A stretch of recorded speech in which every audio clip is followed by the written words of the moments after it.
haikus and things. Yeah. Okay.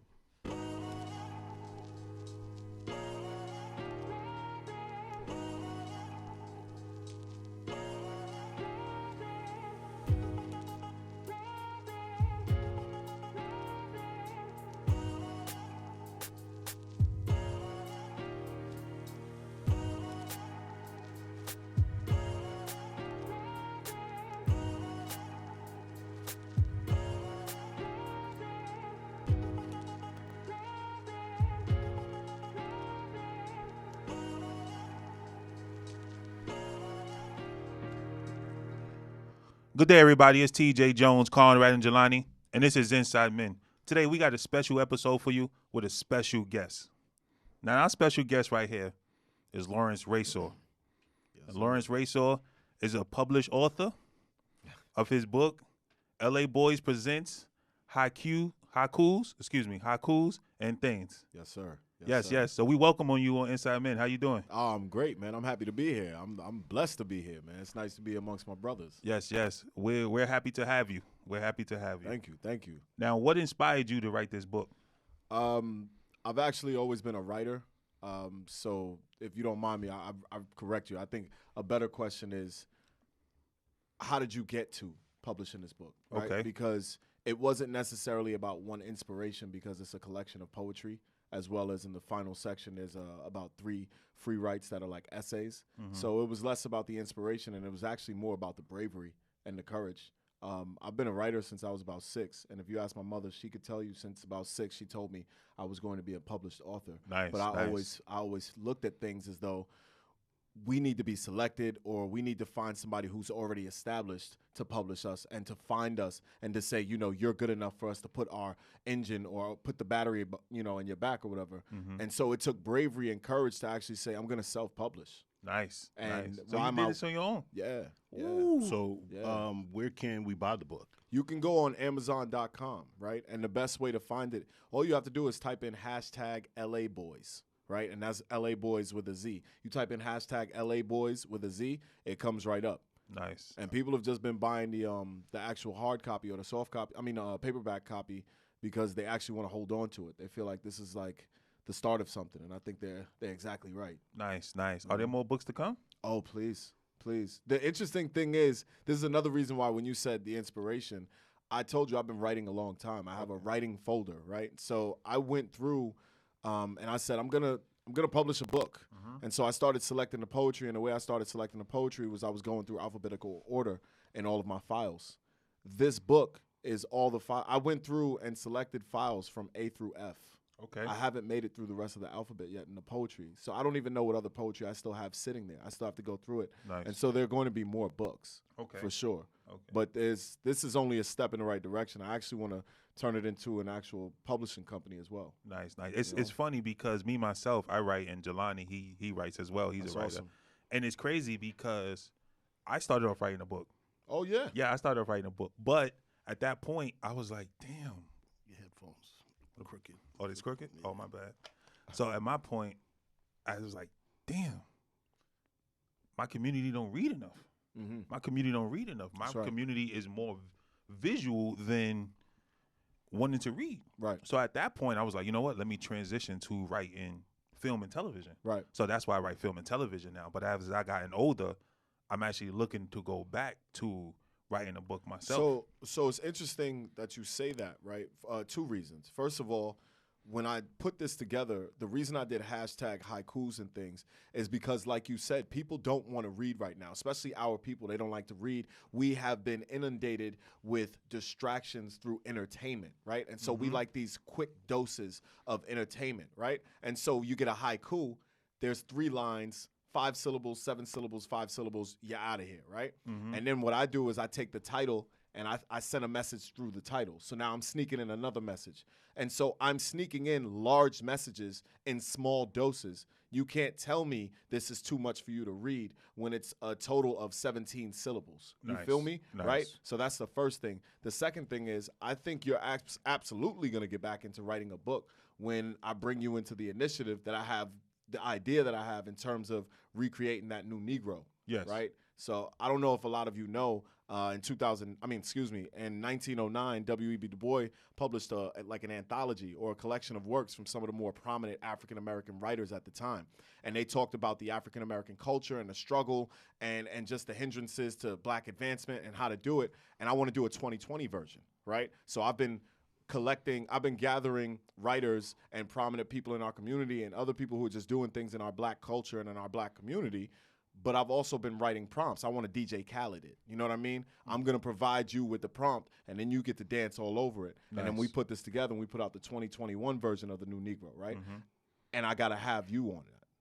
So now that's going to make you feel like my thoughts are actually worth putting to the page more and more, more and more. Because once you get into something like that, that speaks to your soul, speaks to your culture, speaks to black events, like, it's easy to get addicted to it. Yes. Yeah. And my whole goal is to get people reading and writing again. Nice. Because we need to start communicating through the arts more. You know what I mean? Yes. Man, I don't even think that. should have had this guy on here a long time ago, I man. Like, appreciate seriously, it. Yeah. because I think we all, I mean, Conrad's not here, but we all share those same sentiments. Like, we've talked about it in various different topics throughout the show, but it all comes back to the same thing. Like, because these two mentioned to me one time, and I was surprised to hear it, and they were like, they don't think that black people read. And I was shocked only because I was brought up reading, like, so much. And I thought everybody was like that, but it's not, that's not the case. And, just to have another writer, another black man on here, another perspective, this is inspirational. So I appreciate it. Yeah, I got tons of questions and comments and statements and everything, because you saying like Jelani said, he read growing up, you know, and a lot of people don't read. But I found it as we have to redirect and rephrase how we say when we speaking to our children. Yeah. Because if your child is misbehaving, what's the first thing a parent says? Go to your book and read a book. Go to your room and read a book. Never. And you make it seem as reading is a bad thing. Should never be. It's your choice of words. You have to rephrase your choice of words. We have to rephrase what we say as people. I truly agree. I've been teaching since 2005. Nice. I'm a middle school teacher. Okay. Right? So I spent 10 years at a charter school in Harlem, on the west side of Harlem. And I remember at times teachers who were disconnected from the culture. I'll call it that. They were disconnected from the culture. They used to punish kids by saying, you got a detention. The only thing you're allowed to do is read.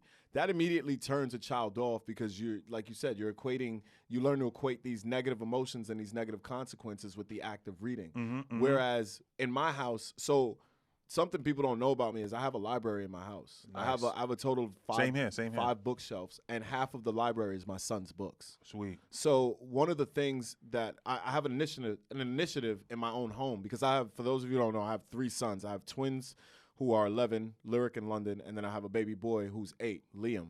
So before you can use an electronic in my house, you have to have read at least 20 to 30 pages in your book. It depends on the book. If it's a comic book, you have to read more, right? And you also have to have watched 3 educational videos. I have a list on my YouTube that's for the boys, and I put educational videos in there that I want them to check out. They have to watch at least 3 of those. They have to watch at least an hour of animal videos to study animal nature, or they have to watch a basketball game, a full game, and study the game, right? And then they have to do their physical workout. So it's a mental workout, and it's a physical workout, and then it's an education sort of your choice. It's important to rope in those books, and also we buy them gifts. Whenever we buy them gifts for their birthday, Christmas, whatever, books come with. Nice. That's a big deal. Same. Right? So they associate this book thing not only with growth, but it's like a gift. I appreciate it, So it's never punishment. Now, where did these teachings come from as far as wanting your children to learn to read and enjoy reading and love reading? Did you grow up reading a lot? Did your parents instill that in you? So my mother's the type of woman who will read a book in 3 days. Ooh, my mother too. Books, Super right? fast. So, but I hated books. I could never connect to them. Okay. Right? And when you're younger, they teach you that when you're rebellious, there's a negative connotation to that, right? On a regular basis. But I truly believe that variation is the key to advancement and evolution, right? Because if we're all the same, we're gonna be stagnant Yes. as a race, as a species, whatever you want to say. Mhm. So I've learned to, over time, in studying that, embrace the fact that I'm rebellious, right? And I challenge the status quo on a regular basis. So the fact that I was bored with the books wasn't on me. Okay. It was on whomever was providing the books. So when I became a teacher, actually, before I became a teacher, I was 16 when I finally read my first book. And I mean read it all the way through. The book was called Monster, Cody Scott. It was the original Crip member in Cali, I right? was just watching a video on That Monster. that, Cody Scott, that literally autobiography 2 days is ago. crazy. I gotta kid. read that. You gotta check that out. It's Wow. crazy, and that turned me on the books. Nice. And it was right then and there. It said, "Yo, I've just not been. I'm sorry. Great expectations. Charles Dickens. That's great. That's in the English canon. It means nothing to me. I can't connect to it. The Great Gatsby means nothing to me. And I could read. Yeah. I could write." But you couldn't conjure that up if I didn't feel like I was being connected to. You want, yes, anything that is out there in the world that's relatable to you, you attach to it more. Right. You attach to it And more. so these when I used to teach these people who were distanced from the culture, for lack of a better term, they used to make these kids read books on punishment, but they would also take away the urban fiction books, right? And they would say, "Oh, that's not appropriate for school." Why not? They're reading. You're going to tell me you're going to pick the child's book and you're going to keep that kid engaged? Good luck, especially with all the other options they have to keep them busy these days. The attention span of the human being has gone down tremendously, and it is still decreasing. And you want to take away the opportunity for him to read the book because you don't like the content? If you don't get the out my face, are you serious? 100%. 100%. That's craziness. I agree with that 100%. You got to understand that certain things happen. Like, even when children want to indulge in eating fruit, enjoy yourself because that's good for you. When children want to brush their teeth regularly, that's good. Brush away. We as parents, and not just parents, but we as adults, have to stop hindering children. We have to allow them to grow. And allowing them to grow is allowing them to be themselves. Yep. Now, getting back to your book, Yes, sir. 2 things that I know about writing. It's a process, and writer's block is real. Did you suffer writer's block in this book? I don't. So for this, the cool thing about being like a poet, right? And it's important for you to know that my coming of age as a poet was a serious journey because it's the most vulnerable piece of me in terms of literature, right? I used to rap. And when you're in rap, that's poetry covered in bravado, false masculinity. So you can hide as much as you want to. Plus, it's a limited scope. You can't really go too far left of center. You got to stay right there in the mix. So, they're not really taking too many risks, right? So now, actually putting this out there took a lot of courage. So I didn't run into any writer's block because I had been writing some of these poems just whenever they came to me, and I had no pressure to put them out because where was I putting them out anyway? I was just writing poetry. Okay. So now, putting this book together, that was simple. Now, if you're asking me, I'm co-creator of a inner city basketball magazine called The Ballers Journal. Shout out to my partner Aaron, right? So when I write those pieces, because I do small biopics on players, coaches, league owners, we interview them. They give us their heart and soul, and I try to do my best to redepict it, right? There have been 2 times where I've run into writer's block. So what I do in when in your entire life? Yeah, and Really? it's only for the Ballers Journal. Okay, right? okay. I'm pretty comfortable expressing myself through writing, and I've learned to train myself to speak like I write. Yes. So I live in prose. Okay. If that makes sense to you. Yes, it does. So now the thoughts naturally flow that way because I live in that space. I try to constantly communicate as clearly as possible and as accurately as possible, which requires honesty, not only in word, but in sentiment. You feel me? So I just try to live in that piece. So I don't run into writer's block like that unless, of course, I'm fixed in a certain position or direction, like in a Ballers Journal, where I have to redepict this, but it has to be right, and I can't disrespect the story. And so I will get up and walk away. Okay. And there have been times where I've left it for 2 days and then come back to it. All right, I think I'm clear now. What do I want to say? Let's take a second look at it. But if you try to force it, that writer's block will last longer and longer and longer. I had a writer's block writing a film, and I think it probably lasted about 2 months where I just couldn't. No thoughts. no inspiration, no nothing. Like I had to come back to it when I was actually ready, because I couldn't just sit down and forcibly write anything. I had to allow it to come back to me. You as a writer, have you ever dealt with writer's block, Jelani? No, because for me, writing is almost it's almost an outlet. Yeah. Like for me, I've suffered from depression most of my life, and I've noticed that the times where I'm like at my worst is when I'm not writing. So writing for me always kind of helped me be able to take one step forward. You know, so for me, I think I've been fortunate enough not to really feel writer's block. Wow, It's that's like awesome. only in situations, if I felt pressured to write something, I'm like, oh, what There do you I go. write? Yeah. That's that. But once the pen or the fingers start typing, I'm good enough to just go until I'm tired or whatever. So I've known you for so long, and I didn't even know that about you. That you said that you suffer from depression. Yeah. Did you keep a journal? No. When I was younger, in high school, I kept a journal, but I kept a journal about certain things. I had a teacher, actually in West Side. Yeah, I don't know yeah. if you had her. Her name was Catherine. Oh yeah, I know her. You had Catherine? Yeah, I know Cat. So Catherine's one of the most inspirational people I've ever met. She's a middle-aged white woman. She's from New York. She's like, she's New York. She just feels like old school Manhattan, right? And we were in class, and our class was basically a social writing class. We would read like clippings from the newspaper or whatever, and then we would actually like sit around in a circle and talk about what we read. Yes. For me, I loved it because it would bring me out of my kind of shell. People always think I'm in a shell because I don't talk a lot, but I'm just who I am. Like, I'm listening. And it would bring me out, and I would talk, and she would always push me, keep pushing. Well, what do you think about this? Oh, that's interesting you said that. And I never had a teacher try to connect with like me. Right. And it was shocking for me as a black kid to have this older white lady be interested in what I thought. So she pushed me to write, but she said only write when you feel frustrated.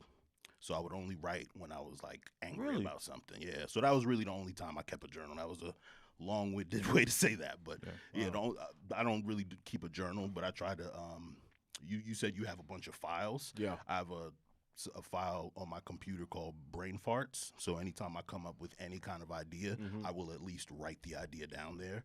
And then if ever I'm searching, I go in there and it's like, oh, I don't even remember putting this here. I just That's had to, good. That's good. I was in the car on the way to the game a couple of hours ago to my son's game, and what I do is when I'm driving, I do guided access. For those of you who don't know, guided access, it locks you into a program because my phone locks after a minute because I work with children, right? So I don't play that. So I put it on guided access so that way if any time a thought comes to my head, I just speak it into the phone and it records on my notes, right?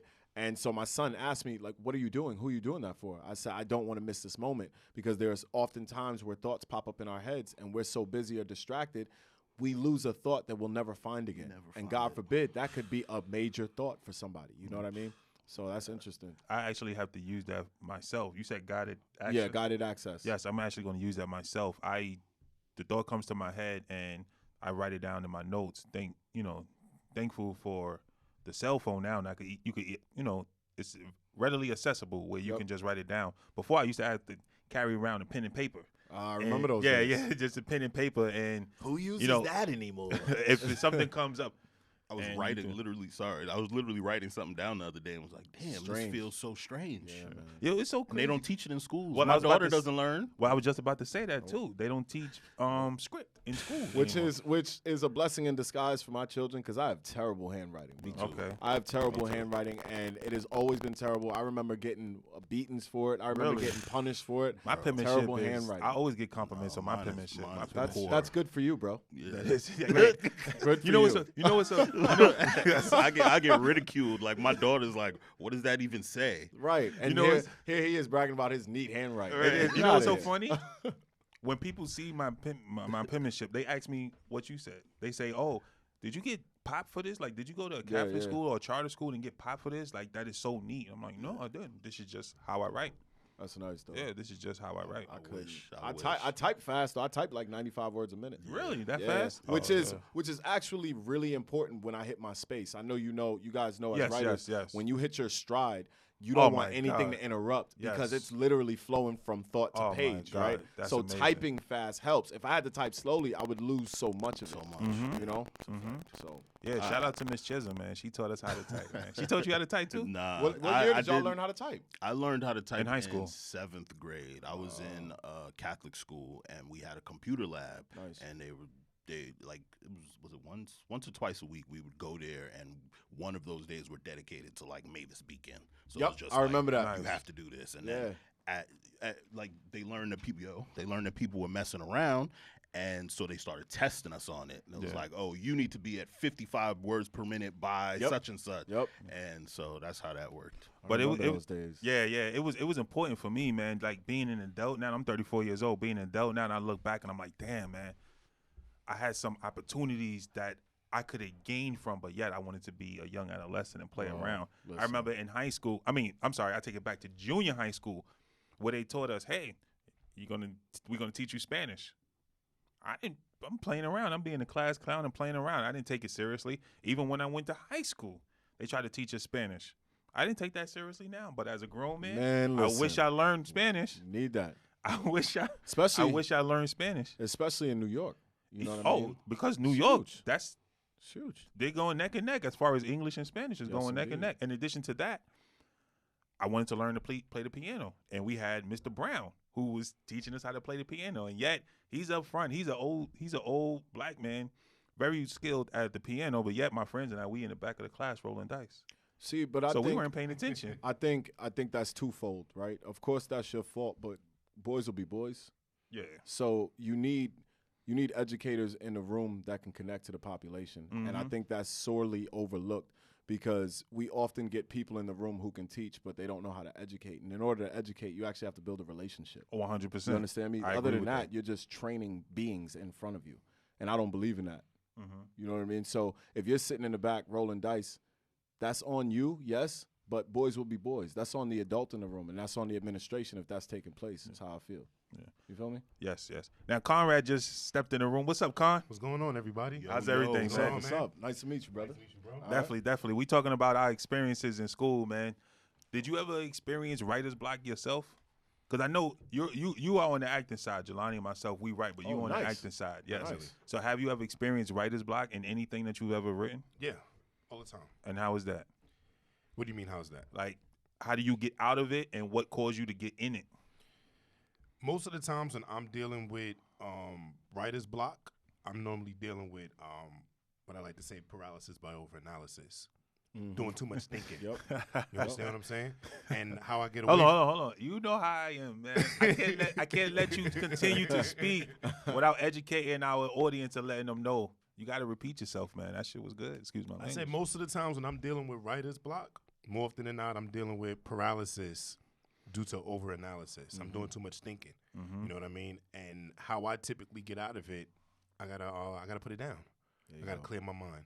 And it could be whatever. I could go to the gym. It could be me putting down what I'm writing and picking up something else just to get my mind off of whatever it is I'm doing. But I just got to step away from what I'm doing and clear my mind and come back to it at a later time. What usually helps me is traveling.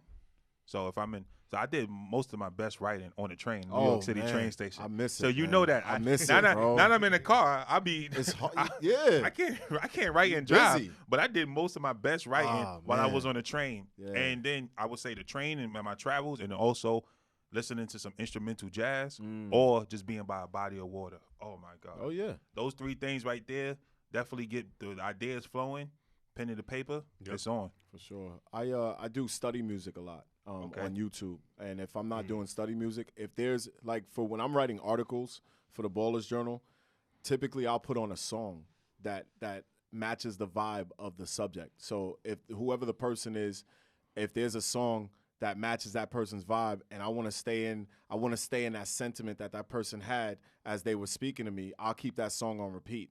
And my sons know not to come knocking if the song is on repeat. They know daddy's at work. You understand what I mean?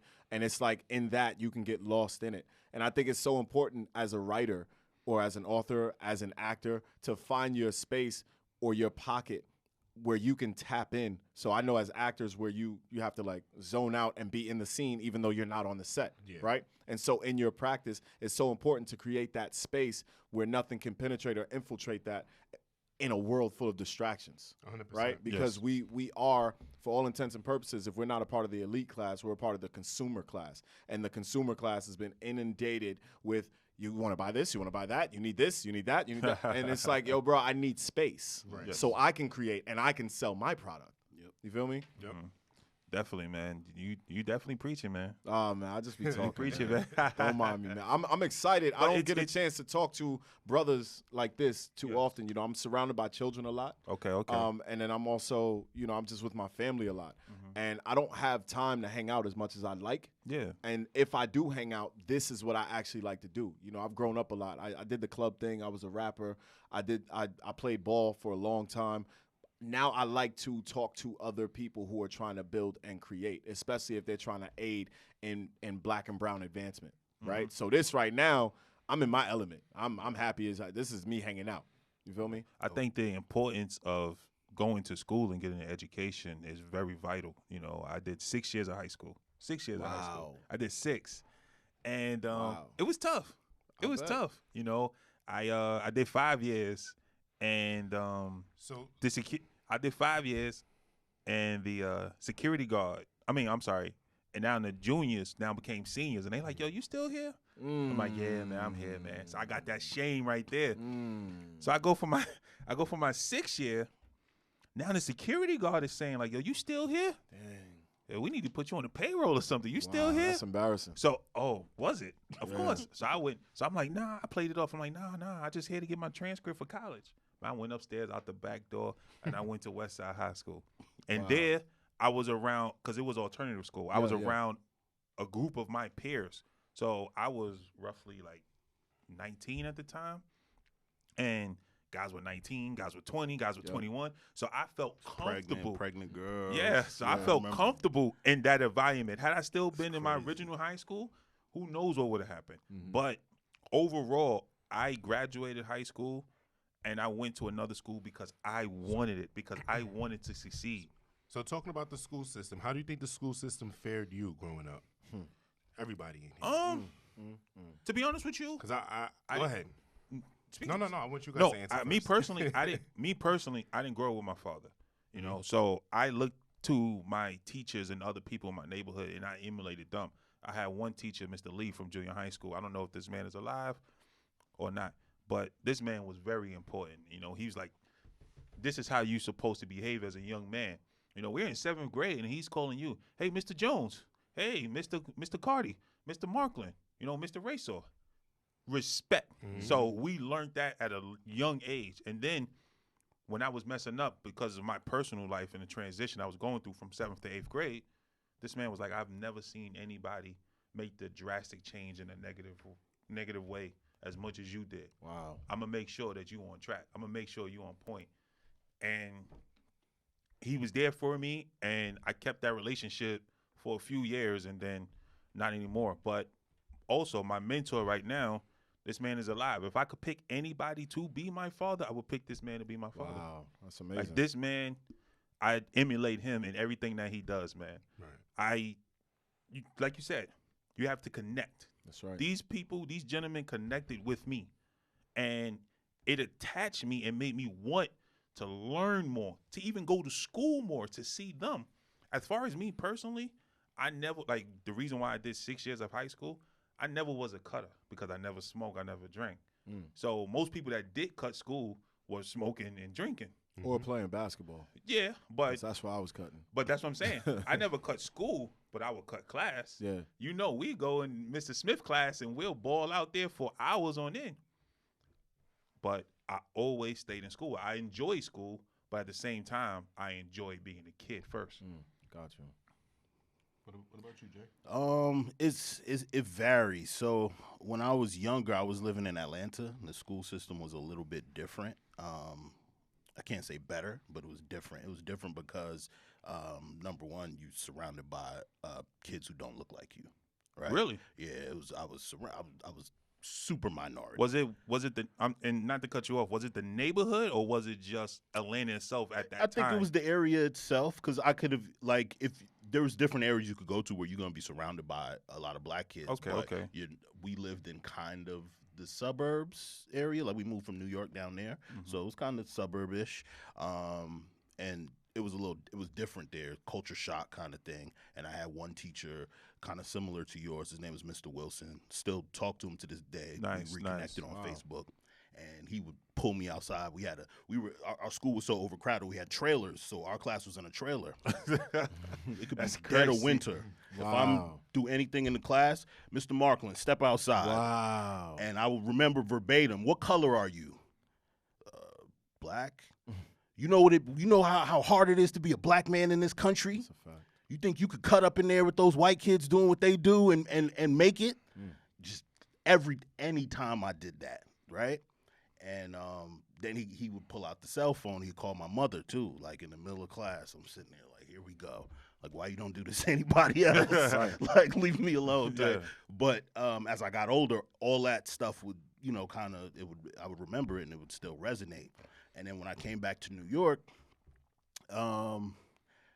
public school system is a little bit different, man. It was a culture shock again. Like first day back in 5th grade, kids fighting in the class, punching each other in the face.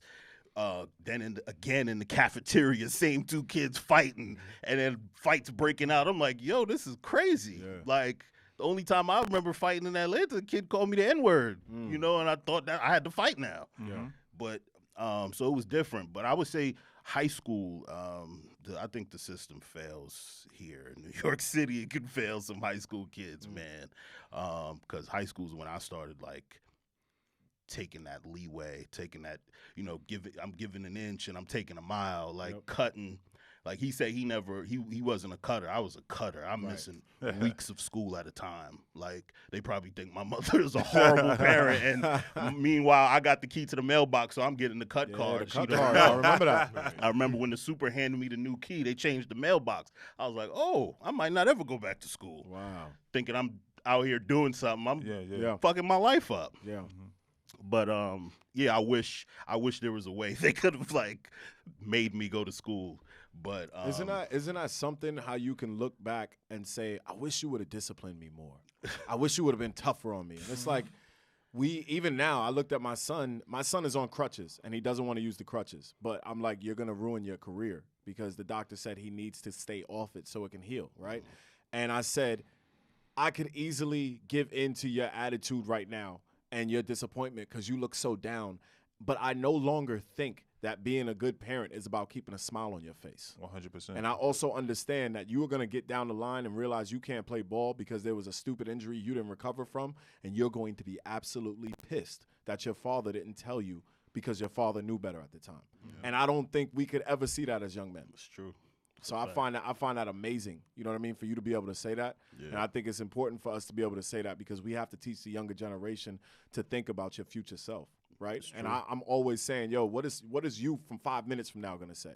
What is you 5 years from now going to say? What is you in the NBA going to say? Are you going to be happy about this? Are you going to wish you would have done this? What are you going to say? And so now they have to consider themselves and their future selves before they make decisions. They can't just live in the moment. They have to do both. You know what I mean? That's true. Right. So I think it's important for us to spread that message. What actually made me start going to school and graduate was I had some friends that were like 2 years older than me. They're in college. They off away.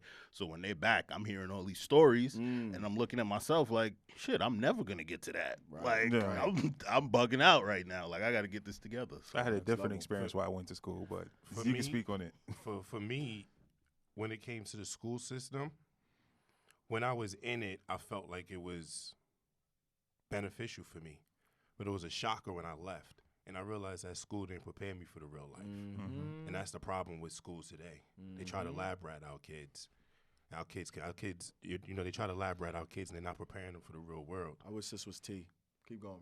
Keep going, bro. My fault. And that's the biggest problem. When I walked out of high school, I didn't know what was next. You could sit up here, you could teach me all this global history, but when I became an adult, that shit ain't helped me. Yeah. You understand what I'm saying? Culturally biased history, too. Culturally biased. Trigonometry, statistical application, all these different math courses. Bro, I haven't used exponents since I got out of school. How is this helping me in the real world, bro? You understand what I'm saying? They don't teach you, they don't teach you money. They don't teach you how to handle money, how to do anything in regards to money. But you do understand what that's from, right? Like, I shouldn't ask it that way. I completely agree with you, which is exactly why I don't teach that way. I build relationships with my students, which is the key thing. I find out where you want to go, and then I figure out what skills you're going to need to get there in addition to the skills that the school requires of you, right? So it's not just about the training of it. And unfortunately, so many teachers do training because they have to meet quotas and they have to adhere to standards, right? And then you talk about the testing, right? Where did the standardized testing come from? The standardized testing came from them trying to fill the factories and after the Industrial Revolution, right? We need bodies in the factories who can do what. But even prior to that, in about like 1779, Thomas Jefferson is creating the educational tract. And he says, we don't need to worry about the elite. They're going to take care of their own. We need to worry about how we're going to fill this labor pool. So they started to create the public school system. Then you get to New York City in like 1820-something, 1832, DeWitt Clinton creates the public school system. And what's the initiative? Everybody in the school needs to be compliant, obedient, still, and follow directions. And so there are two different educational tracks. There's the elite taking care of themselves, and they learn how to create and be employers, while you have the other ones in the public school who are just being trained so they can be employees. Now, you fast forward to 2021, I need to hear the answer to this question. How is anything different? And it's not. So now if we're talking about elite versus the rest, ain't no black people in the original elite. Right. So they were already considered to be of the bottom class. And in that bottom class, you get the bottom of the barrel in terms of training and education, because the farther you are away from the elite class, the less your education will benefit you, right? And so the real answer to that is we have to stop as a people. We have to stop depending on the public school system and the charter school 100%. system. And Malcolm X said it best when he was like, you got to be a fool to let your enemy to teach your children, right? And I'm not necessarily calling all white people the enemy, but what I am saying is, how dare we not care more than they do? And to go back to what you said, that's very true, because as you go to different regions, the education is very different. And I say that because my brother, before he came back to New York, he was teaching in Boston. And I'm going to veer off real quick.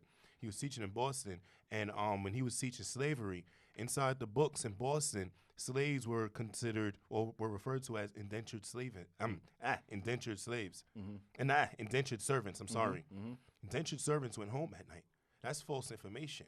You teach these kids this information, they're going to take that knowledge, and they're going to share it with the world. You understand what I'm saying? And that's who you get false narratives of what really went down.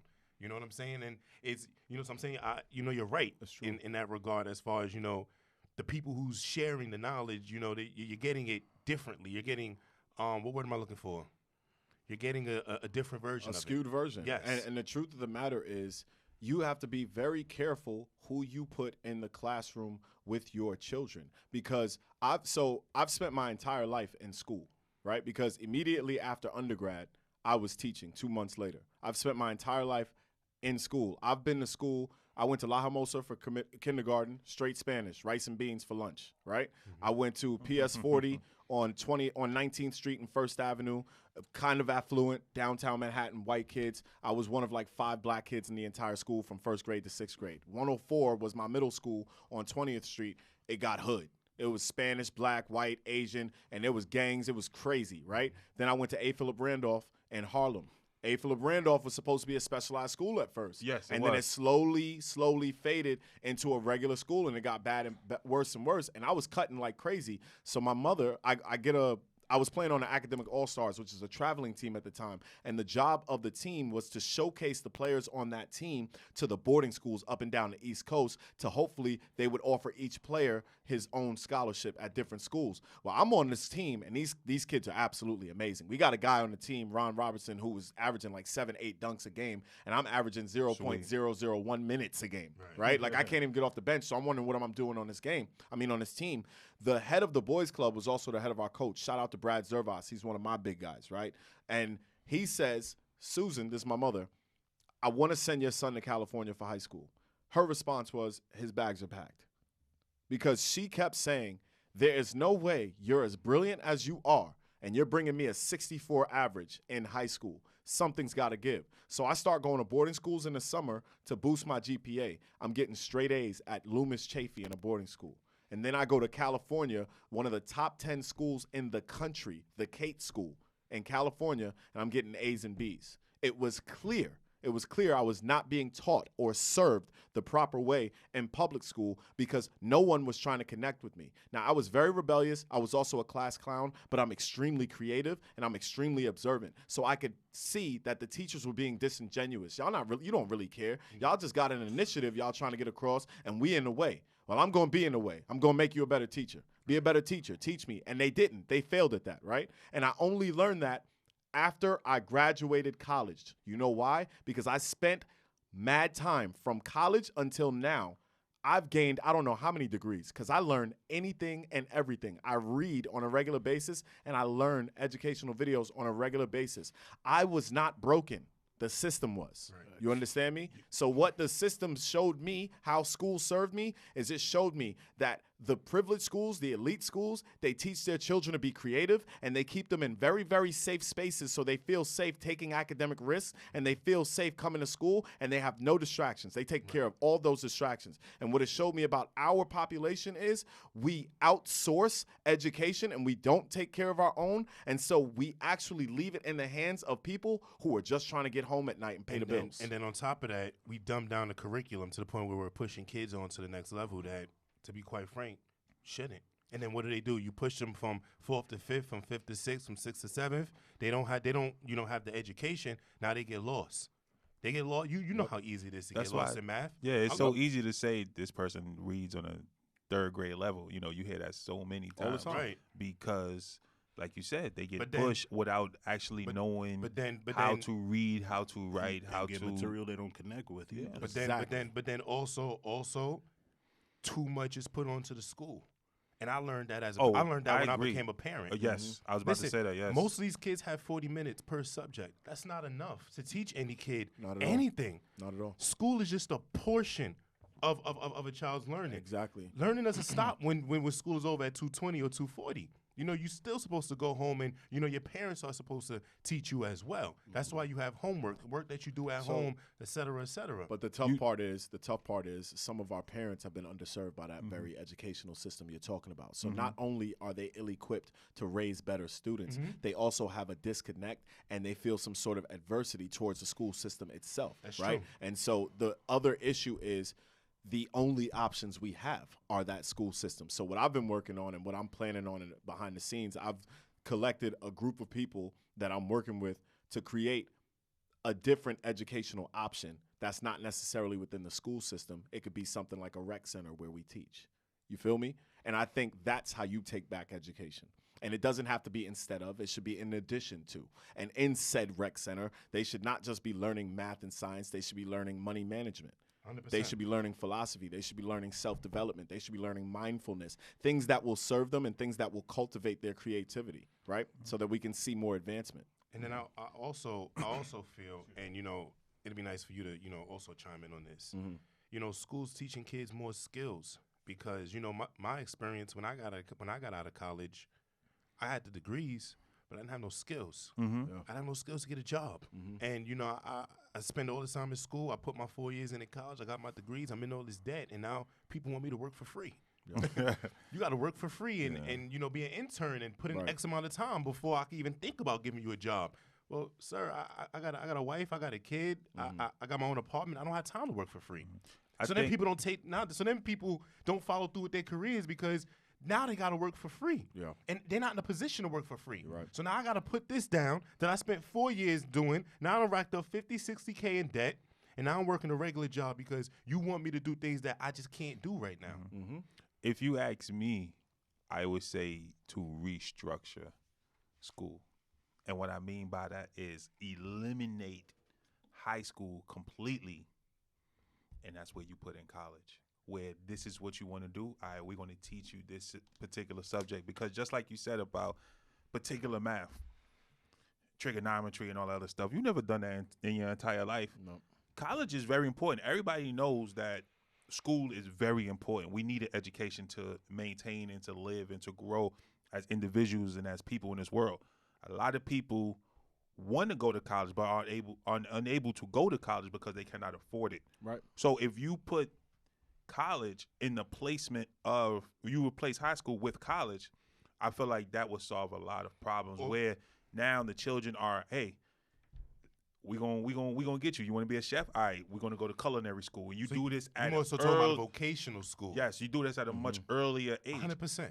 I feel like But that's how eliminate high school and replace it But that's with how it what was they when- do in college. That's how it was when we were younger. I remember being in school and dissecting, frogs. I don't know if they still do that now. I remember, being in the economics But class I'm talking and doing about sewing. primarily and solely that. No, if you want to no. be a scientist, we're gonna I just think- dissect I just frogs think every day. In addition to that, they need those life skills you were talking about, right? Interviewing.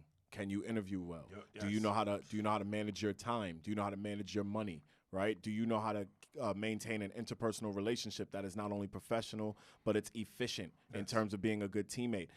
They train these students to memorize, right, and to basically problem solve, not largely problem solve, but to basically problem solve, because they don't expect them to crack the ceiling in terms of their employment placement. They expect them to be mid-level manager at most. Right. And the other jobs are reserved for those who are of a certain class. It has always been that way throughout history, right? You can trace it all the way back to the Romans and the Senate. You could not get into the Senate if you were part of the plebes. You could only speak to the Senate and hope to influence them. I don't see it as any different in terms of the separation in class. And when you have a hierarchical structure in terms of like a society, separation becomes the main weapon, right? And so that separation is so important that they're willing to create structures that keep things stagnant. Why? Because we're also a big part. Like, no one wants to talk about the fact that we are not a country, we are a business, right?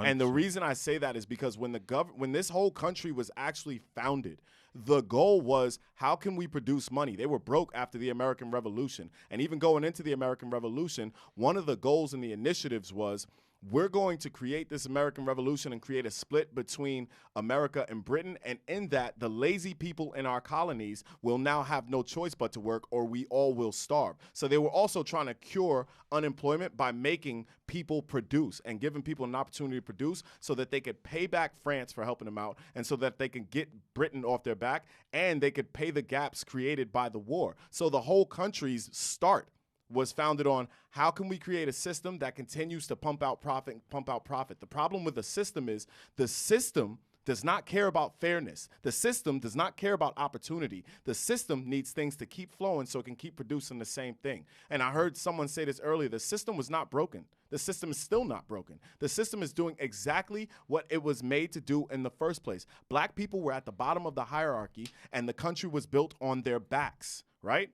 It's not different today. It's just, you see it in the prison system, you see slavery. And outside of the prison system, you see such a limitation on the development and cultivation of the black community built in this consumer class setup. If you check out who spends the most money in the country, it's black people, right? That is by design. We are still funding the very system that is keeping us at the bottom. And why? Because we don't know any better. And the reason we don't know any better is because those who do keep it to themselves, and there goes that separation again. You understand what I'm saying? So the reason I started teaching was my senior year, I was being rebellious in class. We talking about affirmative action. I got on a cap, a do-rag, Rockaware t-shirt, and some big Jabot jeans and some Timbs, and I'm sitting in the back chilling, like cutting up. And he's talking about affirmative action, this young black brother, and he says, so we need affirmative action to right the wrongs of all the nepotism and all the cheating that's been done throughout the college. I said, I don't need affirmative action. I'm going to get it on my own. I said, why don't the people who get it on their own go back to the hood and teach other people how to get it on their own? He said, I don't know, Mr. Raysor, what you going to do with your degree? So I went back and I taught people, and I still teach people how to get it on their own. And I think we all need to start doing that more and more, and stop acting like we actually are those crabs in a barrel. We're not. I had to go back to what you said. I actually had an experience that, when you were talking, it made me very emotional and disappointed at the same time, because like when you mentioned about going to California and a charter school and stuff like that, I was in 6th grade. I remember it vividly. I remember 6th grade, and I had a teacher.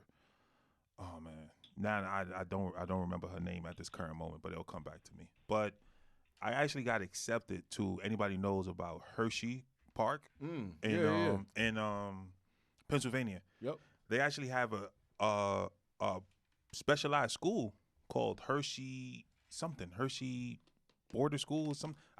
Not necessarily boarder school, but I forget. It was a specialized school basically, and I got accepted to it because prior to me having to go through certain trials and tribulations in my personal life, I excelled at school. I was in IGC classes, which is intelligent gifted classes, all the way up until 7th grade when I went to a totally different school. They no longer had that. And I was still good in 7th grade. Then 8th grade, things changed. But I was accepted to the school. And I had a bad incident, like bad week or so within class and with this teacher. And my parent had to sign it. My mother signed the slip so I can go. And the teacher had to write a recommendation letter for me to go. And because I had a bad week or for whatever reason, she didn't sign it. Changed your whole life trajectory. Yes, because I'm sitting here and I'm emotional as you speak, and I'm thinking, what if? What if? What if? Where would I be? What experiences would I have? You know, what anything. But I actually don't believe in that. And the reason I say that, especially looking at how successful you are, I appreciate that. I believe you were due to get here, right? And I believe, and I tell people this when they I was talking to my niece. God bless my niece, Shanaz. She just graduated from college. Nice. And she graduated yesterday. And so I said, "What are you going to do next?" She said, "I don't know, Uncle L. I'm nervous." And I said, "You have to understand, whatever you are going to do next, you've already done. You just have to meet yourself there. And so all you have to focus on is looking for the opportunities that will bring you there and focus on working hard. Other than that, your anxiety is just excitement. Don't let it be nervousness." You understand what I mean? So I don't think you weren't supposed to be here. I truly believe we were supposed to be having this conversation. Yep. Oh, 100%. I do believe that from this conversation, inspiration will be had, and that was supposed to happen. These things all work themselves out. So while that was a very unfortunate event, it shaped you, and I'm grateful that it shaped you because here you are. But that's a lost opportunity that was in the hands of somebody else. Educator who's supposed to want the best for their students, who's supposed to want to teach their students to a higher education. And yet I was denied that opportunity. All it was a recommendation letter, and I was denied that opportunity. And it stuck with me for a very long time. And when she did that, I was pissed. And you know that's why I have the mindset of controlling my own future, because I too have been in that position where other people have had control of my future and have done the wrong things to me, to the point where I've told myself I'm gonna put myself in a position to do my own things. You know how I am. Yeah. You know what I mean? Just and it's based off of my experience. But you have to want it. Putting work in. Yeah. And then somebody else coming in. I'm at a job for a year and a half, putting in work. Somebody else come in, they 3-4 months on the job, and they get in positions that should be mine. You know what I'm saying? And then when I speak up, put a target on my back, and we got to get this guy out of here. Yeah. He's talking up. Yeah. You know, I'm over 6 feet. I got a deep voice. I don't look the part, but people feel intimidated for whatever reason. You bigger than me. So it's just, you know, when you speak up for yourself, you tend to put a target on your back, and then people feel like they gotta get you out of here. I think black confidence is one of the biggest causes of fear that I've seen, and I don't. It's misread. I don't appreciate the fact that it invokes fear, because black confidence is very powerful. It's very spiritual, and it is also a key to a lot of things we are lacking in our own black communities. Because of our lack of validation, our lack of ability to self-validate, we seek validation in the distractions that are offered to us to keep us in the consumer class. And we find ourselves venting and digressing through things that are actually harming us and keeping us down. And that black confidence would actually have us taking different types of risks and believing in ourselves much more than we believe in things on the outside. And it's a shame that it invokes fear, because what invokes fear in this country then leads to laws and limitations, right? If you look at any country and you show me their laws, I will show you what their powerful people are fearful of. Not their whole population, but their powerful people. Yep. You feel me? So it frustrates me, because I get into situations where, and I've mastered the art of being calm despite the fact that I'm tearing you apart in my head. and I know I'm capable. Mm-hmm. You understand what I'm saying? I've mastered the part of being able to say you have no reason to be uncomfortable aside from the fact that I'm holding you accountable. Right. And still, even in that calm black confidence, there's fear there. Well, your tone was intimidating. Oh, 100%.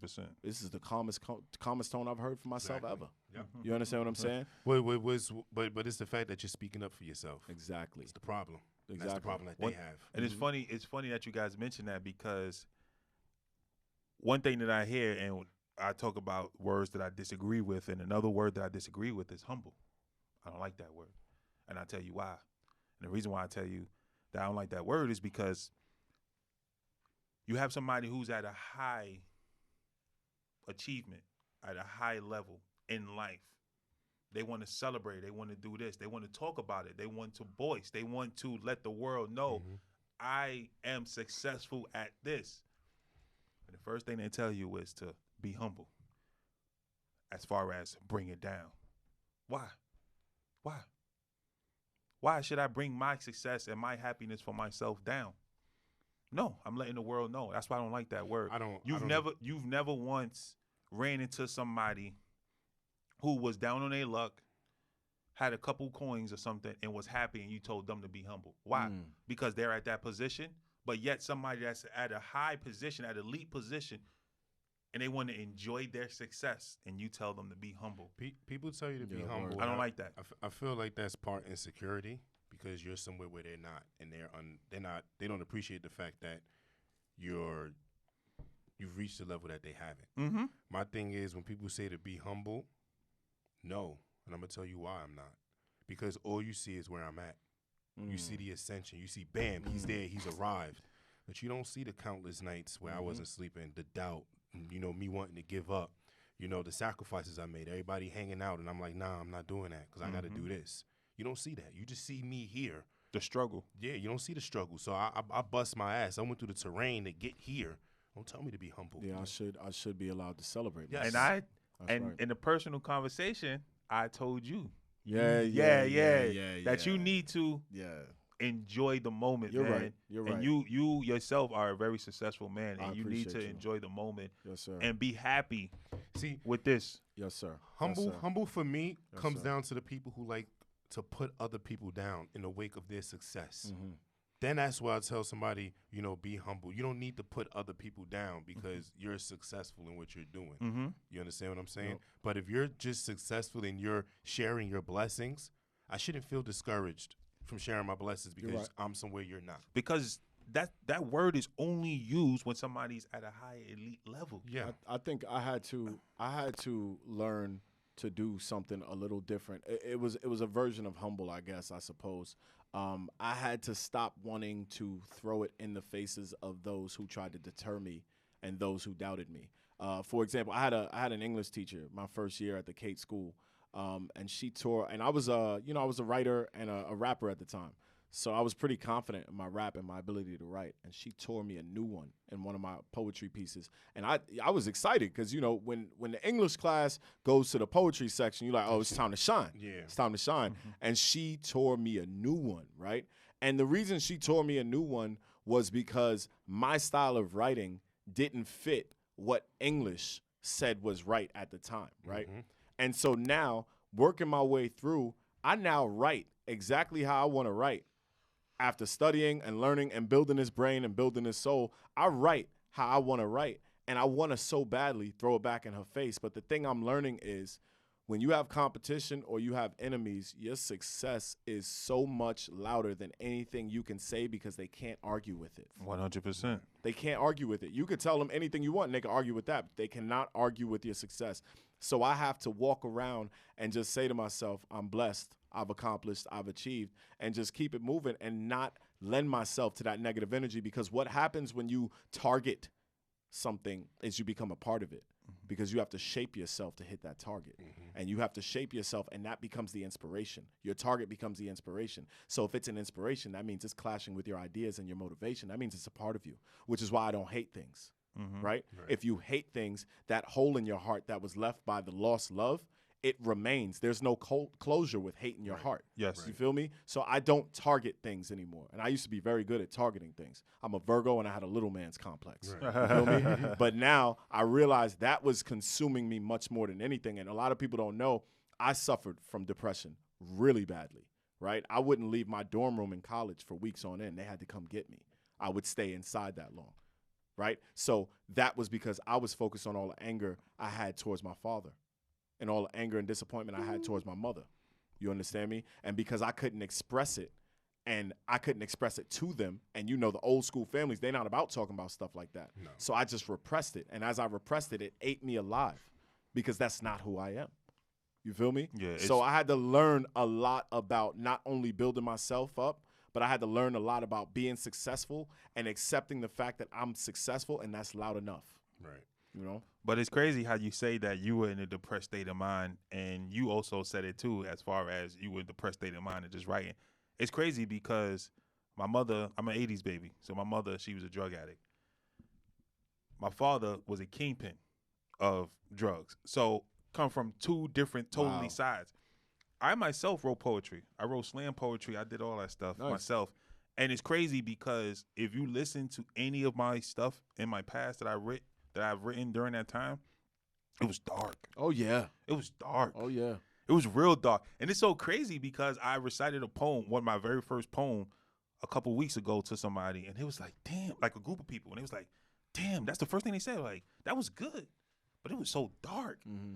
And I literally had that writer's block. That's one, I had writer's block 2 times in my life. That's the first time that I've ever had writer's block when I became successful to myself. When I went to college, when I graduated, when my mother went through rehab and she's got better, when I reconnected with my father, I had no more dark stories to tell. That's interesting. So I literally had writer's block and I enjoyed writing, but it's like, can't talk about that anymore. Yeah. I got something else to talk about. I can't talk about that anymore. And then I started writing my books, and then like I said before, I transitioned from my books to film and television. Writing is very important. It's been a weird blessing, and I'm sure you can attest to this. It's been a weird blessing being depressed because you really do reach deep down into spaces you wouldn't normally, and you come up with things that people can relate to, but they can't depict on their own, right? And so I spent so many times depressed and alone that I have like an inordinate amount of material to create, but also working with our black and brown children. You see some dark stuff. You hear some dark stories. And when you build relationships with them, it's hard to get rid of that stuff. Oh, yeah. And so it comes out in the writing as well. And so I have 1 million characters I create just through the people that I've met and the person that I was in hiding and in dark.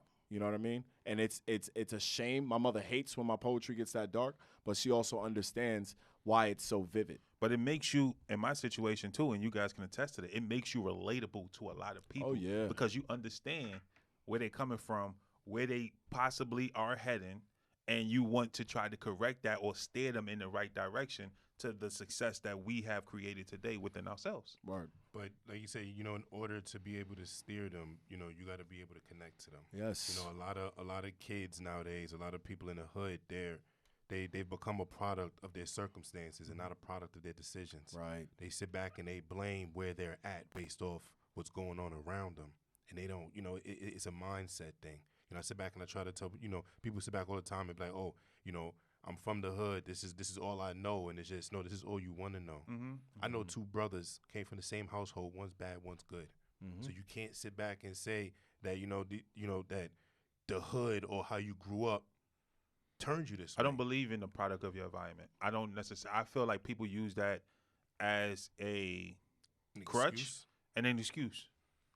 I feel like people use that as a crutch and an excuse. You shaking your head. Yeah, we've had this conversation before. Yeah, I disagree. I totally agree. I totally think you can be a product of your environment. It's what you want. It's not what you want. It's what you if want. You don't know any better, right? How can you want better? And I think that's what a lot of it is. Rather than they blame the environment, a lot of people accept their environment. You're right. If you don't know better, then how would you know better? But it's all about happiness. And at the current moment, when I was in high school and I had to do that, I knew that I was not happy, so I had to do something But on my you have own. people who are content with being generations of But then that's their project. fault. That's How not is that their fault? That's This their is- fault. That's not their environment. It is the environment. The environment creates a mentality, and that's hard to just. You can't just rise up. Okay. You know, you gotta want it. Sometimes people go through adversity and then they realize, oh, we need different. If you go through generations of your family has lived in this projects, your family has this is all we know. You can't just know better. Hopefully, at some point, that light comes on because project's supposed to be temporary. All this assistance is supposed to be temporary. Yeah. But I think it builds and creates a mindset in people where it's not, you can't just know better. You don't know what you don't know. Can I give an example? Because I tend to agree with you, right? And I also think that it's a dangerous narrative to say that people can't be a product of their environment because it undermines the amount of efforts that have been put into making people a product of their environment. There have been actual initiatives passed down through policies, government policies, to make sure people stay within certain areas so that we can keep producing the same products and the same amount of money in the same system, yada, yada, yada, right? So I do think that's dangerous. And I think a good analogy here is I didn't know that I was supposed to have self-love before I could even love someone else. I'd never seen it before. No one had ever taught me that. I didn't see it in the movies. I definitely didn't hear it in the music. I didn't see it in my mom. I didn't see it in my dad. I didn't see it in my sister. I saw a bunch of people trying to find love and trying to prove themselves and find validation in all other the wrong people, places. right? So now that makes me a product of my own environment.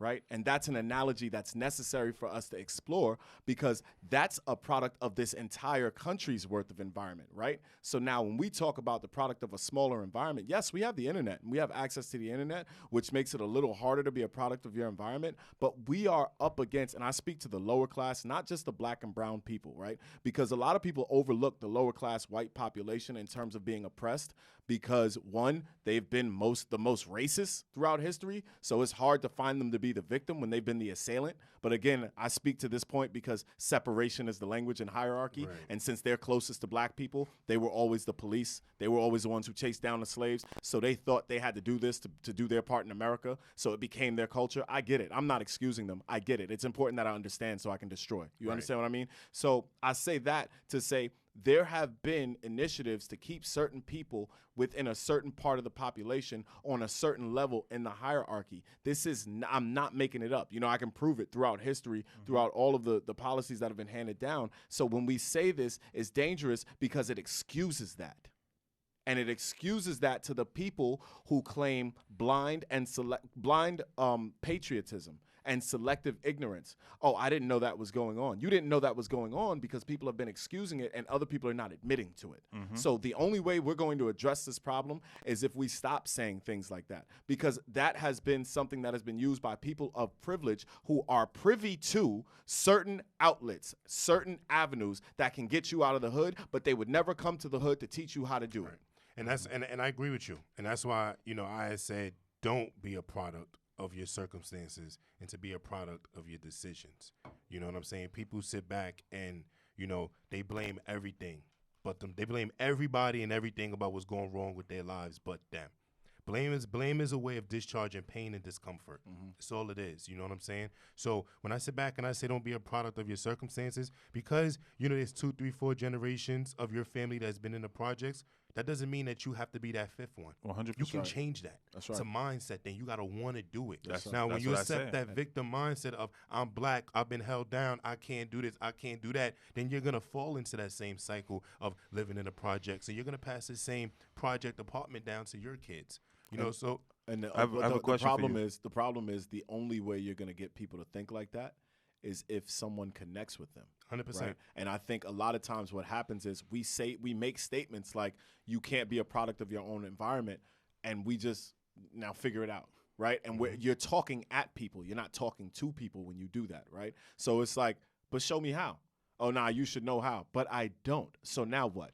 Because now you're in this too, right? Well, what I would say to him, People are afraid to ask questions. Yeah, but when you said show me how, that's it's not about the questions you ask. It's about asking the right questions. Right. And you always got to ask yourself the right questions. Not everybody's gonna have the answers for you, because not everybody's in your head. Not everybody knows your history, what you've been through. You have the answers. That's where you, as in that individual, you got to dig deep into yourself. You got to ask yourself the right questions. Right. How can I? You know what I'm saying? When you sit back and you look at, and this is what I've noticed from a lot of people. People will sit back and something will arise and they'll say, I can't do that. When you say I can't do that, you automatically shut your brain off from Yes. thinking. It's over. Yes. You're not going to be creative enough to At come all. up with a way if you How say that. can I get $1,000 so I could go to spring break? Yes. Not I can't get $1,000 to go to spring break. How can I? Right. When you say how can I, now your brain starts thinking. Yes, sir. Oh shit, I can make lemonade. I can sell this. I could do that. I could do this. I can do that. So it's all a mindset, and most people's mindsets aren't fixed on further thinking. No. I have a question for you guys. That's a good point. And I think that everybody's going to have a big opinion in this. And I want to hear from you first, Okay. Mr. Educator. Mr. Educator. Now, New York has legalized marijuana. Uh-huh. So how do you think that's going to play in educating your children as far as focusing and functioning? So I think, first of all, I taught 1 year at East Harlem Scholars, and that was the only year I taught high school, and I loved it. And in there, we had a conversation about drug use because some of these kids these days at age 14, 15, 16, they've already been using Which is drugs terrible. for a while. I tell them all the time, look, I understand the allure of marijuana. I get it. That's not new. I said, but you have to understand your brain is still developing till age 21, 22 in terms of growth. And you also have to understand your brain's development is already being retarded by, and I use that as a verb, not as an adjective, but it's being retarded by the use of screen time. Now, I did a study on screen time. I did research on screen time. And what it does is it slows down the development of your frontal lobe. And your frontal lobe is not only used for decision making, rational thinking, it's also used for compassion, right? And so you now throw in the marijuana here, and the marijuana numbs you, right? And it numbs you. It may feel like you open up, but what it allows you to do is it allows you to block out the things that don't make you feel good or don't make you feel comfortable.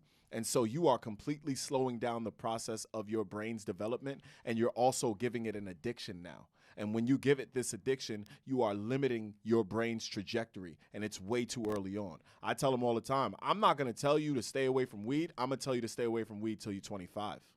You feel me? Yeah, yeah. I say you want to get 25, you establish yourself as an adult, and that's a decision you make. Have at it. Get as high as you want to be. But right now, I think it's a terrible idea. So now that it's legalized, I think it's going to make it a little more difficult for us to reach these children. I have a two-part question. Do you think scores will go down? And if scores do go down, do you think that educators will be to blame? Scores going down based on the introduction of the marijuana being Yes, free? yes. I think, Coming to class high. first of all, I do think children are going to be coming to school high. I've dealt with children. I've had to get children to stop coming to school high. Like, that's actually been something in middle school that I had to do. So I do think children are going to come to school high, specifically in high school. And be honest with you, there were already kids coming to school high because we're forgetting weed is just now legalized, but vape pens and edibles have been in high schools for a while now, right? So I don't know that the legalization of the smoking marijuana is going to do too much of a difference. I do think scores are going to drop anyway in general. Because these kids have so many other things they could be distracted by, and schools are not doing a good enough job of connecting with the children and finding out where they are so they can meet them and bring them up. What they're doing is they're teaching at children and they're training children, and they're also, certain schools are counseling children out that are not meeting the scores so that they can keep their numbers up. It's a numbers game because the people who run, especially the charter schools, which drives me nuts, because the people who fund the charter schools are private funders. Now, private funders, they deal in money. They don't deal in education. So when I see returns on my investment as a teacher, I see this kid becoming a better reader. I see this kid believing in himself. I see this kid trying harder. I see this kid going out for groups. Now, when a funder sees returns, a funder sees returns naturally in life, as in a business of economics, you see returns in numbers. So they only want to see the numbers. So it doesn't matter if this kid's gotten creative or this kid can produce an art piece or this might be the next Michelangelo in the second coming or whatever. It's about the numbers that can be produced. And that's exactly, and I agree. And, that's why I said, early in the show, about kids being pushed into further grades when they're not ready yet because numbers. When kids are getting left back, that reflects on the school, that reflects on the principal, and people got to answer for that. Everything comes with a cost, and it's very important. Literally everything. What do you got? What? Oh no, so it's a two-part thing. You have schools that worry about numbers, and I'm gonna keep it honest with you. This younger generation, they've seen what the older generation's gone through. They see them putting in the school time. They see it yielding, not the best results. They see all of this. These kids are also growing up in a different time. They're making money on their cell phones. They're making money playing video games. We weren't doing that when we were younger. They're making money. They don't need the school system. Right. They're understanding that. I can make money off social media by doing this. I get on YouTube and I'm a blogger. I get a certain amount of subscribers. I'm getting money. They don't have to go Plus, to school. everything is geared towards making them adults before their time because adults are consumers, not children. Exactly. So what do you guys thoughts on that as far as legalizing marijuana and allowing, children potentially coming to school high? Children been coming to school high. It's not going to be any different. A child can't walk into a weed shop and buy it. It's still like going to the store and buying cigarettes. You still got to be a certain age. So I don't see how it makes any difference. I think they should have legalized weed a long time ago because it could have helped to improve the financial situation. Look what they did in Washington and Colorado. They're using this money allegedly to invest in the school system. So really, yeah, nice. This is something they should have been done, but they wanted to stigmatize it, and now they realize that they can make profit off of it. So it is what it is, but I don't think it's gonna make more kids come to school high than were before. Like I had friends who used to sit in front of Chelsea in the morning and we would smoke and then go to school. Like weed was always readily accessible. It's just, I remember when it's just whether you did it or not. Around, who you're around. I'd hope that those states are actually taking that money and funding it into schools.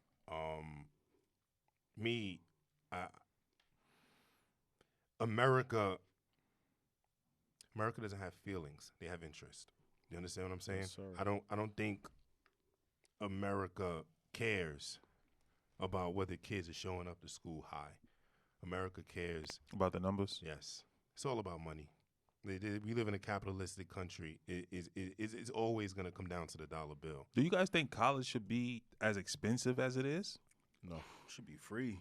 It's private institutions. It's free in other countries. If you want people to actually be able to contribute to society, stop setting them up for failure. Yeah. It's like Conrad was saying, they tell you to go to school. They don't tell you what to study. They don't tell you where the money is or where they need you. They just tell you go study something. Then you got a degree and you've been studying general studies or, something just that you thought was kind of easy to get you through college just so you could say I have a college degree and get a job and you can't get a good one. Right. So I think it should be free so that people can come and contribute. I agree with you.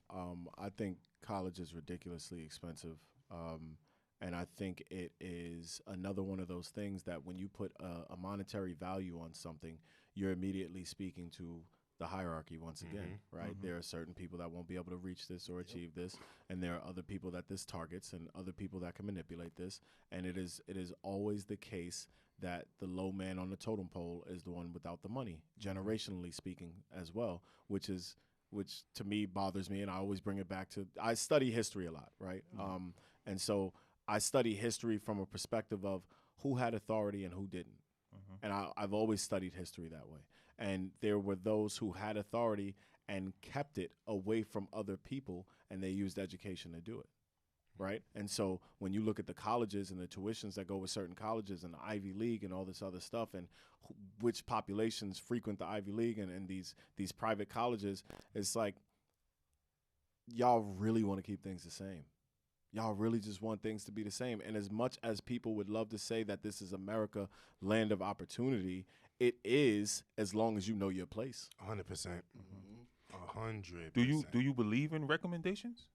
What do you mean by recommendations? Like to go in my situation, I lost out on going to a good school because I did not get a recommendation. If you want to go to certain colleges, they ask for a recommendation. I think, for a job, they ask for a recommendation. Nobody's ever going to say anything bad about you. So what's the point of it? I think. Go ahead. I think depending on what you need the recommendation for, recommendations are important because I feel like anytime anybody attaches their name to something, says something. Yeah. But I also feel like it depends on what you're doing. If I'm looking for a job and I put a reference or whatever, anybody. I've never been called. Listen, I'm gonna be honest with you guys. On job Got a story applications, for You've been you. called? Nah, I got a story. on for job you. I'm listening. applications, I would lie when I was younger. I would put friends down and I would tell them like, yo, if they call you, use my supervisor. Or if they call you, use my coworker. Tell them I worked with you for X and that amount of time. So recommendations in that regard don't mean anything to me. Right. So I just feel like it just depends on where that recommendation is coming from and what it's needed for. What's your story, Jay? Oh, go ahead. Oh no, this is just a quick little thing about recommendations and how crazy it can be. When I was about 18 or 19, I applied for the Border Patrol and passed the test, passed all the interviews, everything like that. Then they do the background check, and they pretty much ask you for like, I don't know, 5 references or whatever, just personal references. I'm a young person at that time, and this dude showed up at each and every one of those people's either their homes or their place of work to like investigate me through them. So Wow. Wow. Yeah, that was That's nuts. a lot. Having people like, yo, who's this dude who showed up in my job flashing a badge? People think I'm doing something wrong. I'm like, yo, I'm sorry. That's I don't a know. lot. I didn't even know he's going to do that. Yeah. Showed up at my house, same thing. Like, yeah, I interviewed this person. And you said this, but they said that. And Wow. like, bro, what you Wow, want? What do you that's a want from lot. me? That was strict. They were strict. Yeah, that was crazy. I think recommendations are, I think they're practical, right? Because I have to meet you on paper before I meet you in real life. So they've become more and more important because you can't always interview. And even when you interview, you sometimes want a second opinion. And I think recommendations also speak to your ability to create a reputation or to leave a lasting impact on people. Mm-hmm. And so I constantly teach students, and as well as my sons, I say you might need a recommendation from this person. And this person stands in a position to provide recommendations. That is the teacher, so that is their position by default. Recognize that beforehand. And I don't think anybody's teaching people that, you know? And I think that's another one of those things. It's like, how am I supposed to know I'm going to need a recommendation if I've never needed a recommendation before? And I think that's another one of those things where it's like your people got to teach you that, but if your people don't know, you won't know until it's too late. Right? So you didn't know. You didn't know that those are the stakes were so high. And so you suffer because of that, right? So I don't think we necessarily do away with the recommendation, but I think we should learn how to strategize a little better. I think that I had a situation before with a friend, thinking just because that I went to college that I was better than, because a lot of people feel like because they get a degree that they're better than. And I remember having an argument with one of my boys, and I told him, "Who you think you talking to, man? Like, I'm a college graduate," and he put me in my place. He was like, "That just means that you studied something in a specific area. That's right. That doesn't mean you know more than me about everything. That's right. That means you know more than me about that one subject." Mm-hmm. And I sat back and I was like, God damn, It's true. this dude is right. Yep. And I apologized right then and there. And I never led with my degrees. I always led with who I am as a person, can. my personality, my dignity. That's why I led with.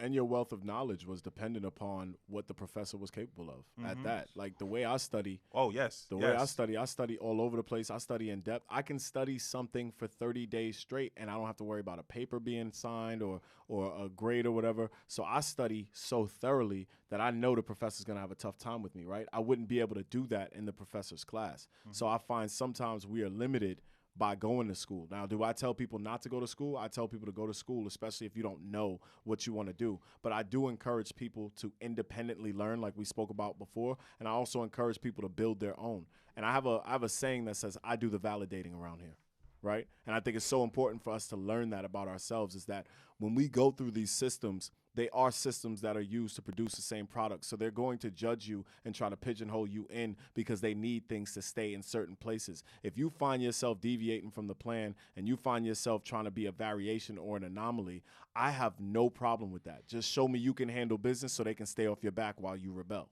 Right? And so I even teach my sons that. You got to be the best of both worlds.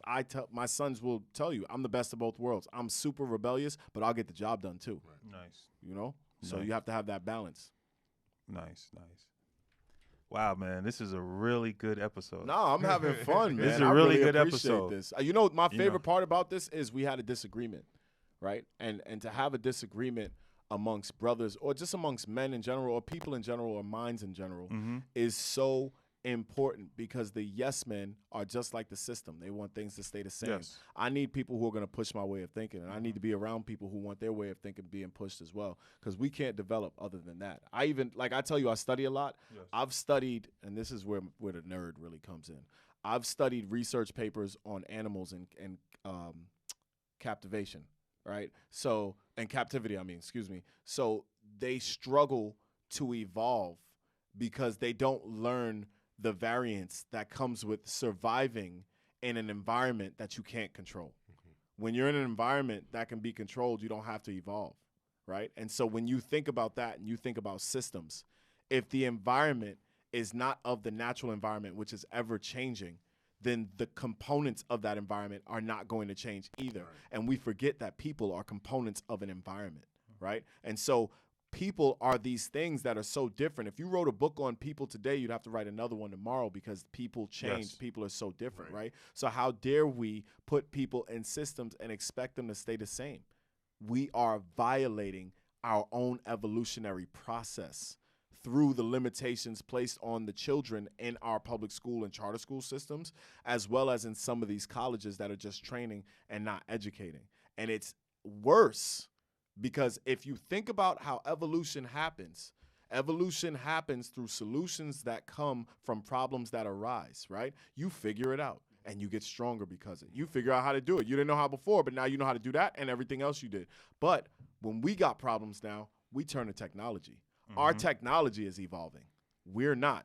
Artificial intelligence will become stronger than human intelligence before we know it, if it hasn't already. And what's going to happen is, God forbid, artificial intelligence will end the human. It'll be a war against the robots. Why? Because they will realize the last mistake they have to correct is the human, because the humans can't be perfect.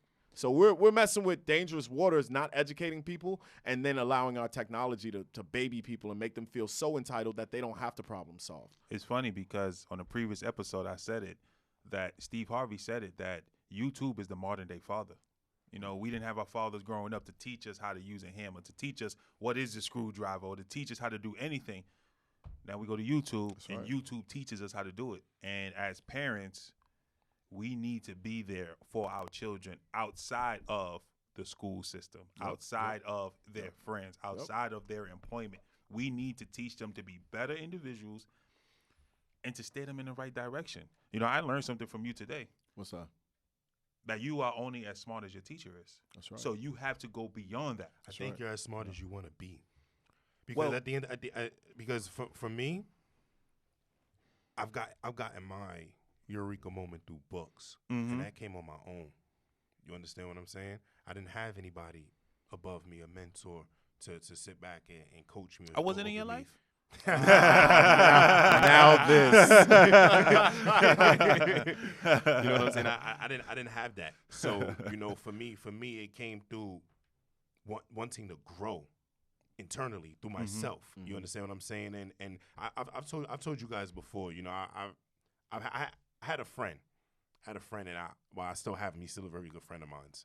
And for me, meeting this guy, he expanded the way I thought. You know, he helped me with a lot of things that I didn't even know I needed help with. And, you know, one of the main things I tell people today, to everybody, I say, you know, with all you're getting, get understanding. And it's very important to get understandings with everything that's going on in your life. Understand your relationships with people. Understand what you want out of life. Understand where you've been. And there's a lot of people that walk around this earth and they don't know what they want. And I tell them, I say, you're lost. You're walking around here aimlessly. You know what I'm saying? And you gonna tell him to his face he's lost? No, I actually have. I had there's a lady friend of mine, and I told her, I said, so you just wake up every day, you go to work, you go home. I said, you're not working towards anything. I never wanted that lifestyle. I said, you're not working towards anything. And she was just like, no, and I'm just like, you know, what are you passionate about? Yes, right. And it doesn't have to be career goals. You could work towards a better body. You could work towards a better mind. But as long as you're working towards something, you have a target goal that you're getting up and you're working towards every day, then I feel like you're on the right track. Yeah, but you got to also recognize how exhausted some people are just trying to survive. You know, survival is an exhausting thing in a society where competition is stronger than community. And we don't speak to the mental, emotional, spiritual, and physical health of the employee. The employee is under such strain to produce in order to provide, because survival is it comes by way of dollars that we make at work and through toil. So it's important for us to motivate people, like, you know, the things you're saying and what we've been saying. Don't allow other people or your circumstances to dictate, allow your decisions to dictate. But it's also important for us to challenge the system that keeps its boot on people's necks simply because they were born of a certain color, culture, or neighborhood, right? So we have to do both. We can't preach to these people and not challenge the system, because it seems as though we're blaming the victim. You know what I mean? And I don't mean to say that to victimize, because again, I'm saying we still have to motivate them, Right. but we also have to challenge the systems that keep them so exhausted that they can't see beyond the day. And Because there are those that are in positions of survival where I can't tell you what my plans are for next week because I don't know if I'll have clothes to wear tomorrow. I don't know if I'll have a meal tonight. Right. You know? So we always have to be mindful. And in my book, I introduce a term called CLP, which is your current life position. Your current life position dictates your perspective, right, on everything. 100%. Right? Because if you're up, to you, it seems so easy. Like, how could you not see it this way? But if you're ignorant, for you, it's so mysterious. How could he get that way? Yes. You understand? And so we have to understand our CLPs before we go at people. And we also have to understand their CLPs. And I think what happens is we get in our cars and we drive, or we get on our phones and we click and we point, and we're not concerned with the actual interpersonal interactions and dynamics that happen between people. When you think about people in their car, they're concerned with going from point A to point B, and everything else in the way is in the way. It's a challenge, right? And so it's the same with the phone. You get on the phone, you're looking for that quick hit of I'm forgetting the word now. Oh, a dopamine. You're looking for that quick hit of dopamine. How many likes can I get? How many comments? Should I post this? Should I post that? You're not thinking about the long-term effects that your behavior is going to have on you and on other people. The same thing with the car, right? You jerk in and out of lanes because you're running late. You don't even think that there might be something going on in the car next to you. You could care less, Right. Yes. right? And because we live with this solitary outlook on life, where I got to get it before somebody else does, mainly because society has us like that, right? We have to work to survive, so we start to think we got to survive on our own. We don't see other people's CLPs. And when you don't see my CLP, you don't see me. And if you don't see me, don't talk to me. You understand what I mean? And so you can turn people off by not seeing them. And I think too often we get in a position of success and we turn people off to not only our success, but our words that can actually help them, because we haven't first tried to see them. That's why when I go in a classroom, I don't just say, here's everything you're going to learn. I want to know what you want to learn. I also want to know where you want to go. And I got to tell you what I got to teach you, but I also was going to give you some other things that are going to help you. You feel me? Yeah, I feel you. Awesome, man. Wow, man. Like I said before, man, this was a very, very good Awesome. episode. Happy to man. be here, man. Very good episode. Happy to be here. Usually, I See, rap. Speak. Speak. See, you know, and to to piggyback off what you're saying, you're coming from a different perspective. You have the perspective of a teacher. Yes. Where I'm not a teacher. You understand what I'm saying? So for me, I'm sitting back and I'm just like, I'm one man and I can't help everybody. Right. But I can help whoever needs help. So if you need help, I got a hand I'm extend out for you. Yeah. But if you don't need help, it's going to take too much time trying to help you see things my way, where I can take that time and energy towards better advance than somebody who wants. You're right. And it's a fucked up thing to say, But it's real. It's real. I'm not gonna waste my effort and my time. You know how valuable time is. Time is the one thing I can't get back. I tell Greatest everybody asset in life. the worst time I could have is time wasted. Yep. That's it. So I believe you. You're right. That's real. It's not messed up. It's real. So I sit Don't waste back- my time. So I sit back and I hear people talk, and while I sit back and I try to tell people, pay attention to the message, not the way it's coming out. Because a lot of people pay attention to the way something's being delivered and not pay attention to what's actually being delivered. And I lost my thought. Jesus. But what I can say on top of that is, just because somebody's saying something doesn't mean that it's wrong. You know, somebody's trying to teach you something doesn't mean that it's wrong. And it takes both parties. You know, I'd say it all the time. 2 + 2 is 4. 1 + 3 is also 4. So we want the same thing, but we going about it differently. Doesn't mean that what you're saying and what you're doing is wrong. Just mean that you went about it differently. And we have to understand and respect each other's opinion and how they feel and what they want to do. Because at the end of the day, everybody, in some shape or fashion or form, I feel like everybody wants to be successful, whether it's the local drug dealer or the businessman. I feel like in some shape and fashion, everybody wants to be successful. And we've had this talk before. You know what I'm saying? And, you know, I've told you that, you know, some criminals, you know, crazy to say, are smart. Oh, 100%. What? That For sure. 100%. For They just sure. put it towards the wrong shit. Well, Yeah. you gotta. So I got a theory on that as well, right? There are certain criminals, and I'm not talking about like violent crimes or sexual assaults or anything like that. I'm talking about the Masterminds. right? The certain criminals that not undergird, but they undermine the federal system per se, right? So my thing is the federal system attempts to regulate business, and a lot of people don't understand that this economic setup we have turned into a country. Capitalism, America is capitalism. Capitalism is America. It's a country built on an economic system, and it's not supposed to be. An economic system is supposed to just be one of many strategies that we use. People talk down upon socialism, right?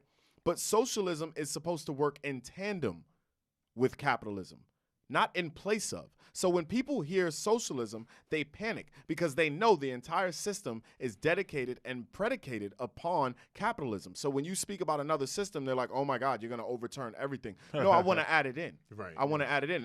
What do you think I'm talking about when I say something like, oh, I want to open up rec centers so we can educate children? That's socialism right there. Yeah. I want to create my own network of black and brown people. I even have this idea for a social network of black and brown people, but it's based on businesses and yada, yada, yada, so we can pool our money and our efforts together. That's socialism right there. But it's socialism used to compete within capitalism. It can work in tandem, but capitalism has it so that if I send $1 your way, I have to prove it's a gift.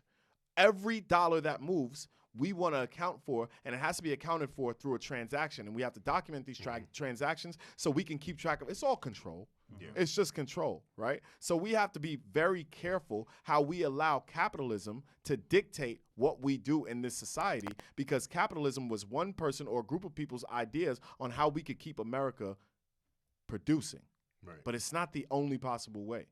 And so we have to open our minds up a little more, and we have to work together a little more and understand that, your perspective and my perspective are two totally different perspectives. But again, 1 + 3 is 4, 2 + 2 is 4. We got different ways of getting there. How can we work together? 100%.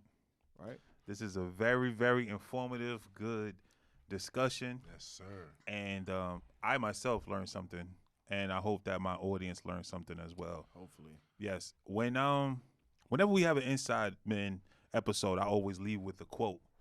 But today we have a special guest who has written a book. Oh, man. Yes. So I'm putting you on the spot. Wow. You put me You on could the read- spot. you I could could read read- I could find like a haiku or something. Absolutely. Man. Well, also, you know, on top of that, I don't know if you did it already because I got here a little late. Yeah, but, yeah. Did you speak to the audience about your book, where they could find it at? If Oh, it's out yeah, now, but when let's it's do coming that out? again, brother. I Okay, appreciate yeah, you, yeah, brother. And please, you can't please. have this one. You got to get your own. No, I'm getting my own. Okay. So You can't have this one. That was from the episode of what? Wayne Brothers, right? When yeah, you said oh that? no, my brother. You got to get your own. So you can look it up. You can find it on Amazon.com. Just type in #LA Boys, and it'll be the first thing you see. #LA Boys, and that's LA Boys with a Z, right? And Yes, there it yes. is right there. Oh, by the way, you look straight into the camera. This man's pictures on the back of it as Oh, well, yeah. too, man. So Oh, yeah. you know who's selling you the book and that you didn't buy the wrong book. You know, it's funny that the pictures on the back of the book, that was actually a decision made. And the reason my wife helped me, shout out to my wife, Charlene Raysor. She helped me a lot with the self-publishing because I do a lot. You know, I have a podcast. Shout out to Beyond the Journal with Aaron and Lawrence. I also have a basketball magazine. I teach. I raise kids. I volunteer in the community. I'm a mentor. So she helped me with a lot of the logistical stuff. So I have to give her a shout out. And she actually said, I don't know if we should put your picture on the back. And I said, why not? She said, because it could turn off certain audience members. That's what Khan once said. You being a black man, right? So, yeah, it was very interesting. So I had one piece that I actually wanted to, I actually had it pegged, and then you took the book from me, and I lost it. Oh, So my bad. it's all good. So I call this poem "Black Intersectionality is a Thing," right? And this is simple. This is just a haiku. Again, a quick hitter, right? So it says, if we could hold hands and make chains that break the chains, we could make a change. Ooh. I think too often we employ that weapon again, that separation within our own group. And we're foolish for it because we'd be so much more powerful. Now, you wrote all this yourself. Yeah, all of this is me. All these haikus are you. Self-edited as well, yeah. Nice. That's amazing. I got to pick it up right now just for that one. Yeah, check it out, man. I got to pick it up just for check that one. out. You know, it's on Amazon. You know, roll back, see where you could go get that, and let's support. Let's buy this book. Let's read this book. Let's share this book. Let's get back to reading, man. Let's do it. Reading is important. That changed my life. Yes. I tell everybody that, man. Reading changed my life, my work ethic. It changed my mindset. You can start off with the newspaper. That's it. Start off with something small, a little comic book, a little article, and then you can expand from there. Let the audience know where they can find you yourself. Yes, sir. So I actually have a poetry page, and it's LR the Poet. That's LR the Poet. That's my poetry page. I drop a lot of poems there, obviously, but I also drop some gems from time to time, just ideas that come to mind. And you can also keep up with me on my personal page. That's LABoy_Raysor. LABoy_Raysor. And then keep up with us at the Ballers Journal. That's the_Ballers_Journal. You can keep up with a lot of the NYC basketball news. We're heavy in the streets. Shout out to Dykeman. We're coming back this summer. And then Beyond the Journal. That's Beyond_the_Journal. And you can keep up with us. Our podcast is very similar to this one. Which is why I really had to be on this podcast. You know what I mean? Thank you. Thank you. Thank you. So shout out to y'all. I've really, really enjoyed myself. I'm actually late for a date. Yeah. I'm late for dinner. Sorry. We actually was supposed to do another episode after this, but this ran 2 hours. This is y'all got a part 1 and a part 2 out of me. I'm gonna have to talk to the guy, the union about this. I don't know what just happened. Yeah. This is crazy. But shout out to y'all. I really appreciate y'all having me on. I hope even beyond this, we can have some more conversations. Definitely. Absolutely. I think there's power to be had, built, and just felt within ourselves. So shout out to y'all. I appreciate y'all for real. Appreciate you too. Thank you for coming. Thank you. Respect. Thank you. Yes, sir. As always, InsideMen, sweet life. We out. All right.